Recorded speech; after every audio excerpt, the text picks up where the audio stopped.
चलिए, तो हम लोग पढ़ रहे थे fluid pressure under gravity. Fluid pressure under gravity में हम लोग चीज़ों को देख ऐसे रहे थे कि किसी भी फ्लूइड लिक्विड का प्रेशर क्या होता है, और हम लोग इसमें एग्जाम्पल को भी देखे थे कि किसी भी वेसल्स में यानी कि कंटेनर में पानी भरा हुआ रहे या लिक्विड रहे, लिक्विड में जो भी हो सकता है, हम लोग वाटर पे ही वर्क करते हैं, और वो जो इसमें फोर्स से बाहर निकलता है वहीं से फोर्स के बारे में पता चलता है। हम लोग पिछले क्लास में जो हम लोग पढ़े थे वो ये चीज़ पढ़े थे कि under depth Z point P पर प्रेशर इक्वेशन क्या होगा।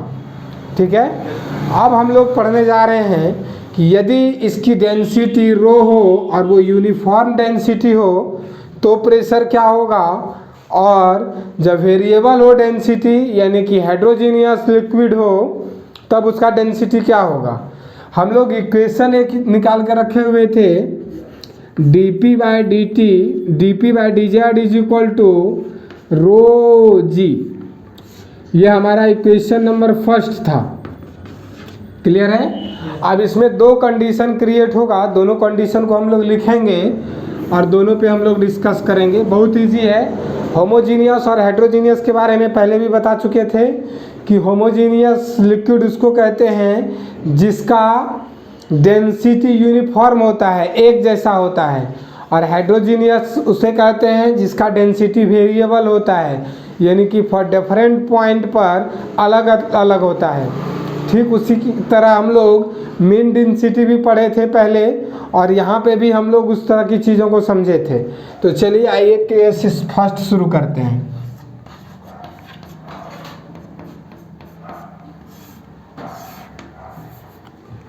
When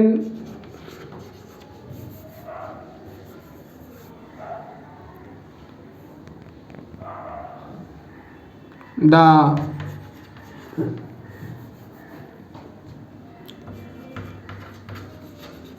liquid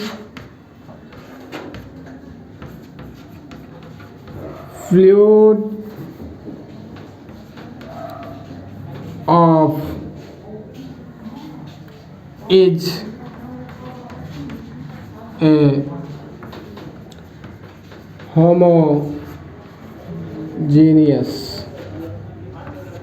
then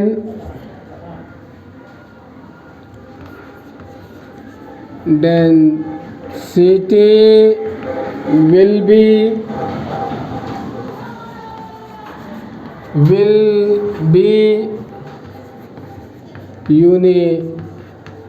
uniform. Density क्या होगा, यूनिफॉर्म होगा। आइए, इक्वेशन फर्स्ट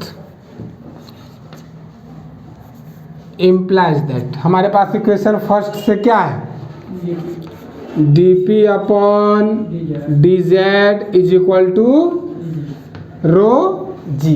ये रो है, रो ओरिजिनल में ऐसे लिखा जाता है, थोड़ा सा लंबा होता है, ग्रीक लेटर है, और ये डेंसिटी के बारे में बताता है। This implies that dp is equal to rho g d z. कोई दिक्कत यहाँ तक में?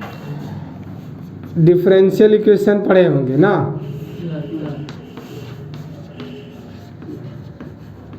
कोई दिक्कत?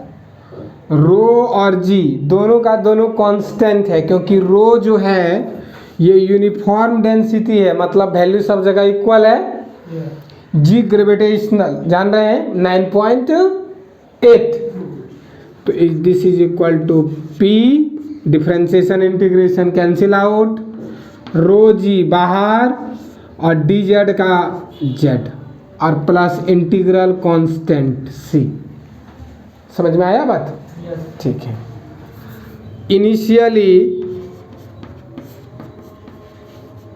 इनिशियली शुरुआती दौर में देखिए, यही हमारा कंटेनर था, ये फ्री सरफेस था, ये पॉइंट पी था और ये पॉइंट क्यू था। शॉर्ट में फिगर बना हुआ भी होगा, देखिएगा। यहाँ से यहाँ तक की दूरी कितना था, जेड, और यहाँ से यहाँ तक की दूरी डेल्टा जेड।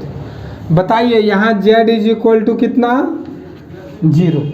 यहाँ से यहाँ तक की दूरी ना जेड है, यहाँ पर जो दूरी रहा वो 0 ही रहा होगा। क्लियर? अच्छा, ये यहाँ पर जो एटमॉस्फेरिक प्रेशर लगता है वो क्या लगता है यहाँ पर, बोलिए? पाई। यहाँ तक में कोई दिक्कत? चलिए, initially at free surface z is equal to कितना, फ्री सरफेस पर जेड का वैल्यू कितना, 0। और पी प्रेशर कितना, यहाँ पर प्रेशर कितना, pi, atmospheric pressure pi, atmospheric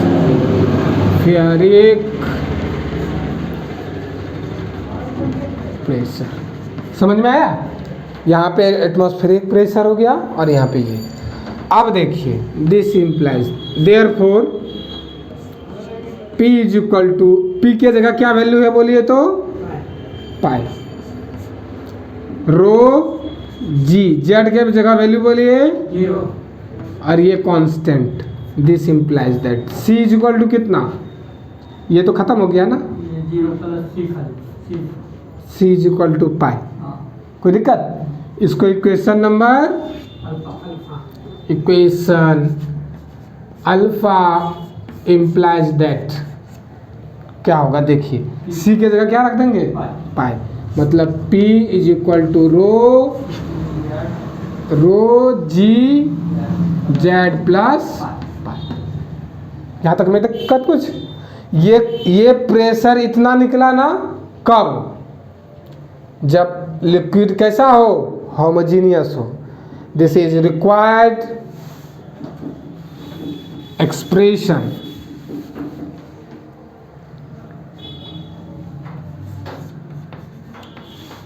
This is required expression of the pressure equation at depth Z below the free surface for कैसा, for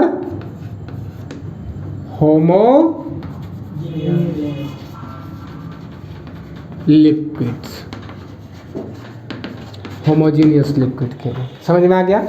अब किसके लिए चलेंगे हम लोग, हेट्रोजीनियस के लिए। इक्वेशन केस नंबर 2, ये यूनिफॉर्म था, यहाँ पे होमोजीनियस नहीं दे करके अब ये क्या हो जाएगा हमारा, नीचे पहले मिटा लेते हैं सारा, केस 2 लिखेंगे।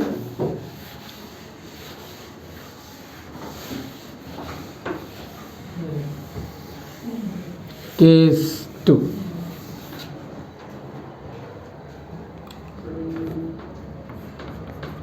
heterogeneous liquid, then density will be variable, बदलेगा, density will be variable. Equation first implies that, equation first implies that dP by dz is equal to rho g z. This implies that dP by dP is equal to rho g z dz integration dP rho g z dz. Integration this implies that P G ये Z है, रो G Z नहीं होगा, रो जी सिर्फ था। Equation first में Z नहीं था, सिर्फ रो जी था। इस समझ में आया? यहाँ रो कैसे रह गया भाई? देखिए यहाँ डेंसिटी चेंज हो रहा है कि नहीं, वेरिएबल डेंसिटी है कि नहीं? जब डेंसिटी चेंज हो रहा है तो ये वेरिएबल है, तो ये किसका वेरिएबल रहा होगा? जिसके साथ ये डिफ्रेंशिएट या इंटीग्रेट हो रहा है उसके समकक्ष। जी तो कभी नहीं बदलेगा 9.8, बदलने वाला कौन है? रो है। तो ये फंक्शन ऑफ किसका है? जेड का, फंक्शन ऑफ जेड। डीजेड ठीक है, लेकिन जेड का, वो डीजेड तो बताता है कि वो छोटी चीज़ है। तो इसको लिख देंगे P is equal to G F Z लिख के डी जेड लिख देंगे, और यहाँ लिखेंगे F Z is equal to rho, where F Z is equal to rho, function of Z. कोई दिक्कत? दिस इज रिक्वायर्ड एक्सप्रेशन, दिस is required expression of the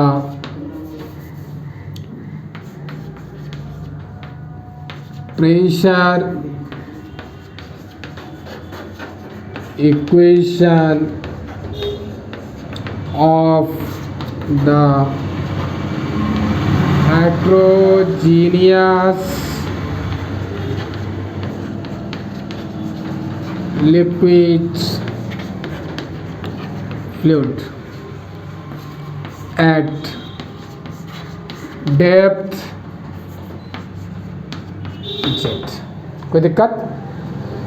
तो यहाँ तक रहने देते हैं आज भर, हड़बड़ी भी है। तो अगले दिन हम लोग पढ़ेंगे कि किसी दो डिफरेंट पॉइंट पर प्रेशर अलग अलग होगा। समझ लीजिए थोड़ा सा कल वाला चीज़, ये यहाँ पानी के बिलो कौन, लिक्विड के सबसे ज़्यादा बिलो कौन है? ये है ना, और ये कम है ना। दबाव पानी का प्रेशर कहाँ होगा ज़्यादा?